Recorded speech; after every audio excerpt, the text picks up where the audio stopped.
Imagine these. You and your crew just pulled off the perfect theft. No alarms, no witnesses, just you.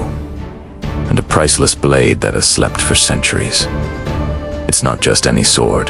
This is a samurai katana, forged in blood, carried by warriors, whose very names still echo through Japanese history. Its steel was said to be folded thousands of times, imbued with the spirit of its maker, and sharpened to a razor's edge that could slice silk mid. But as the thieves celebrated their daring success, something else began to unfold.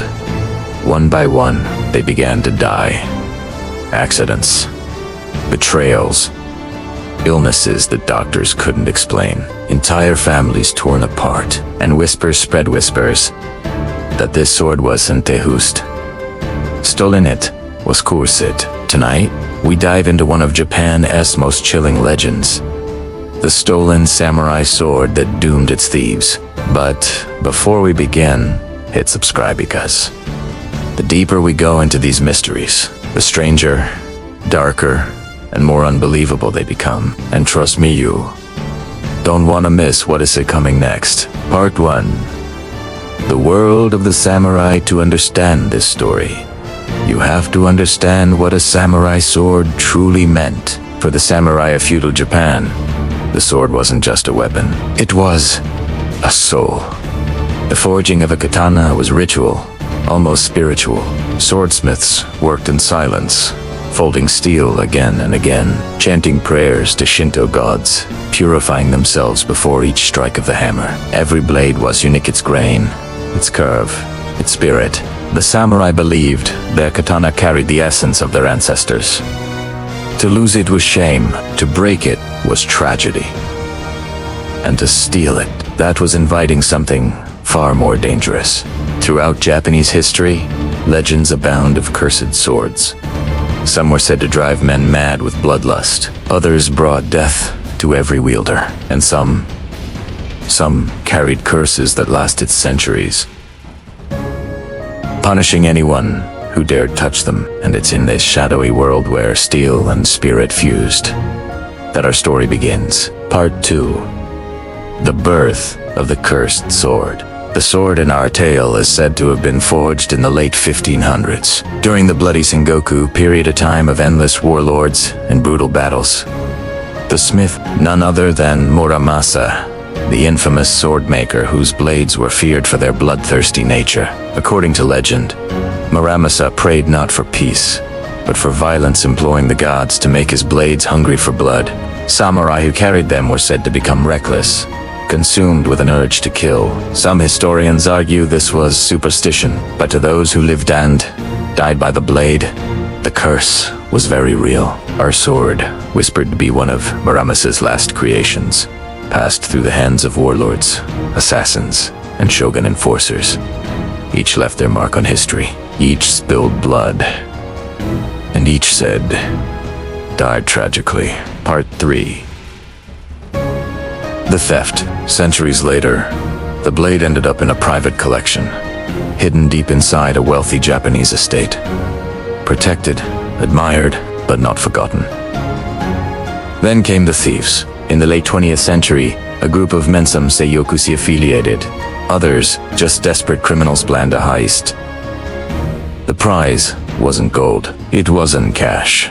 It was this sword, rumored to be worth millions on the black market. They broke into the estate under cover of night.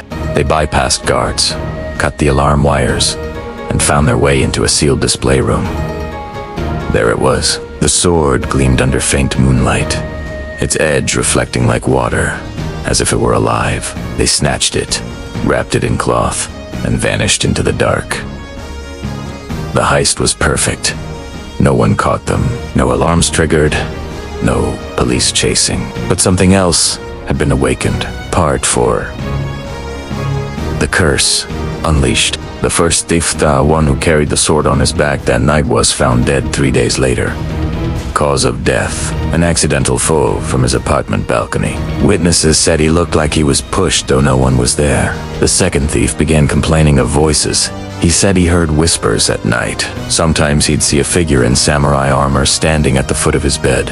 Weeks later, He died in a car crash, his vehicle swerving violently as if he was trying to escape something unseen.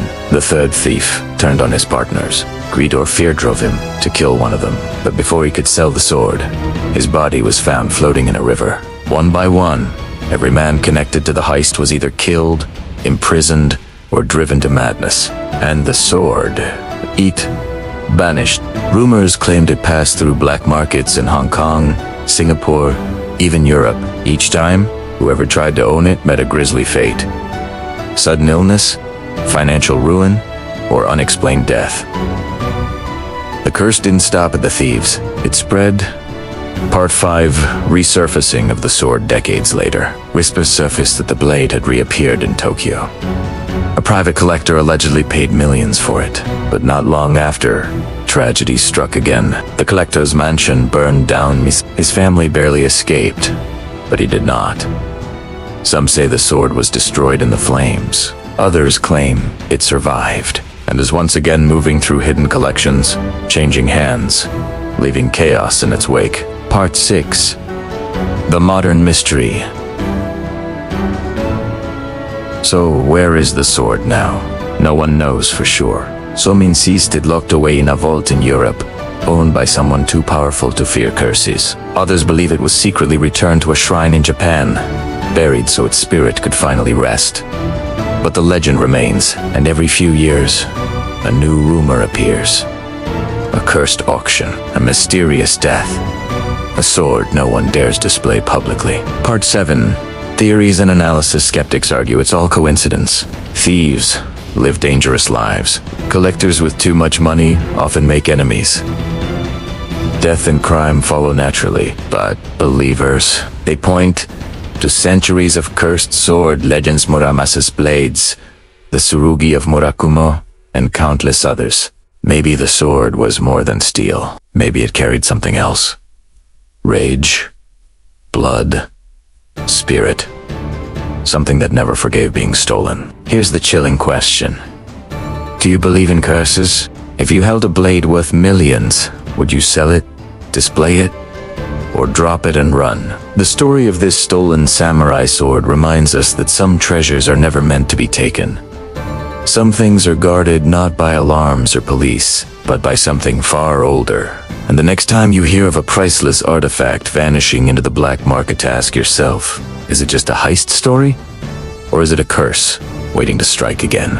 If you want more stories like this, real history, chilling legends, and mysteries that refuse to die, make sure to subscribe right now. Because this was just one cursed sword, and there are countless more dark tales waiting in the shadows.